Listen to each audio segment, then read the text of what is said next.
السلام عليكم ورحمة الله وبركاته. معاكم أمل من قناة طبختك مع أمل. آه اليوم أول يوم حصور لكم أكلة من طبخات رمضان. كل عام وانتم بخير وكل سنة وانتم طيبين، رمضان مبارك إن شاء الله على الجميع. اليوم حسوي شوربة الششبرك الحمراء. بطريقة مرة سهلة ولذيذة جدا، أتمنى أنكم تجربوها. قبل ما أبدأ أذكركم لا تنسوا الاشتراك في قناتي، ولا تنسوا اللايكات، ولا تنسوا تدعموني. وخلينا نشوف المقادير مع بعض. عندي هنا طبعا الششبرك، أنا اشتريته من مطعم لقمة غنية. صراحة منتجاتهم مرة حلوة، المفرزنات عندهم مرة حلوة. هذا الششبرك مسوينه بهذه الطريقة. عندي هنا حبة بصل مفروم ناعم، وعندي هنا كزبرة للتزيين، وعندي هنا حبتين طماطم معصورة أو مطحونة، وعندي هنا ملعقتين صلصة.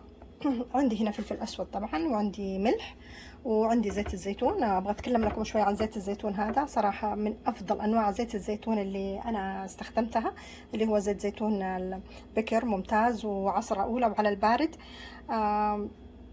اللي هو الجوف المليون شجرة.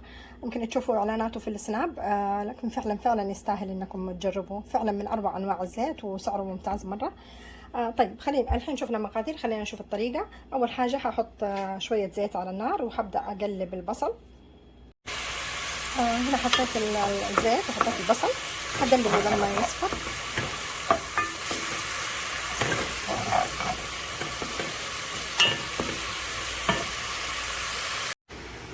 الحين هنا بعد ما بدأ يصفر البصل ودبل، هضيف الطماطم،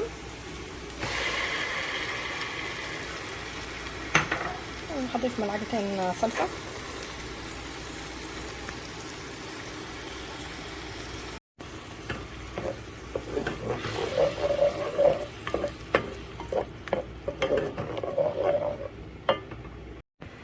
الحين هضيف الموية المغلية على حسب الكمية اللي أنا أبغاها.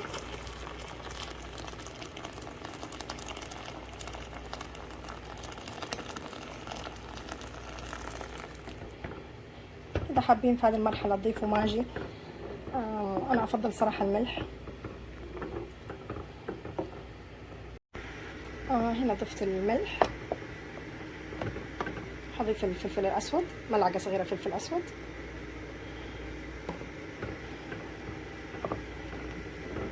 وأول ما تبدأ تغلي هنزل حبات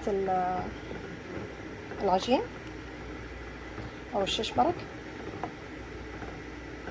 طبعا حاجة مهمة هنا، لما تجوا تحطوا حبات العجين في المرقة، الحبات هذه هتنفش وهتصير ضعف، أو يمكن كمان أكثر من الضعف. فالأفضل إنكم تحطوا الكمية، يعني تحطوا كمية قليلة، بحيث إذا نفشت يعني حتملي. يعني مثلا هذه الكمية اللي أنا سويتها هحط لها تقريبا 3/4 الكوب من الحبوب هذه، من الششبرك.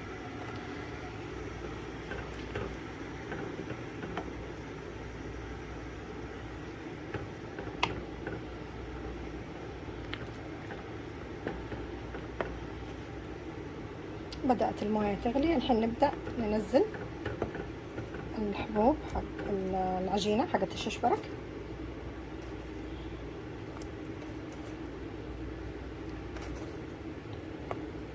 زي ما قلت لكم دائما اعملوا حساب انها هي حتصير الضعف.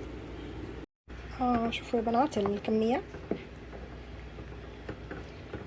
زي ما قلت لكم هي تغلي وحيتضاعف حجمها، فهذه الكمية خلاص تكفي كده.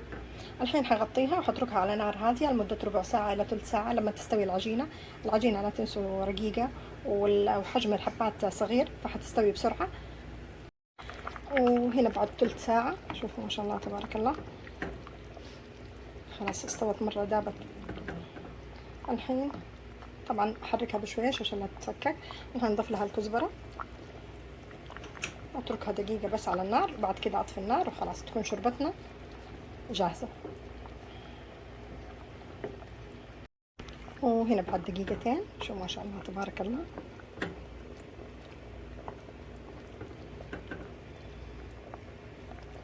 دايبة ما شاء الله تبارك الله. وبكده تكون خلصت طبختنا، اتمنى انكم تجربوها. ولا تنسوا الاشتراك في قناتي ولا تنسوا اللايكات، ويعطيكم ألف عافية.